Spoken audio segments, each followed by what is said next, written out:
বাইকে করে brown sugar বিক্রি করার সময় পুলিশের হাতে আটক এক ব্যক্তি। ধৃত ব্যক্তির নাম মুমিন আলী, বয়স ৩৬ বছর। ঘটনা ধর্মনগর শহরের বটরশী এলাকায় অবস্থিত গোল্ডেন ভ্যালি স্কুলের সামনে। জানা যায়, উত্তর জেলা পুলিশ গোপন সংবাদের ভিত্তিতে জানতে পারে বটরশী এলাকায় এক নেশা কারবারি বাইক নিয়ে এসে ব্রাউন সুগার বিক্রি করছে। সেই সংবাদের উপর ভিত্তি করে সোমবার দুপুরে বটরশী এলাকায় গোল্ডেন ভ্যালি স্কুলের সামনে ওত পেতে বসে পুলিশ। যথারীতি পুলিশ TR-05E 7553 নম্বরের বাইক সহ নেশা কারবারি মুমিন আলীকে গ্রেপ্তার করে।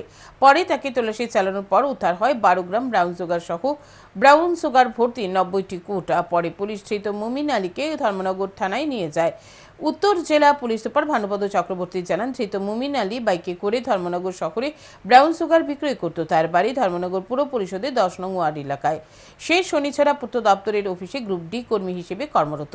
তার বিরুদ্ধে ধর্মনগর থানায় NDPS একটি মামলা রুজু করা হয়েছে। পুলিশ ঘটনার তদন্তে নেমেছে। মঙ্গলবার ধৃত মুমিন আলীকে আদালতে সোপর্দ করবে পুলিশ।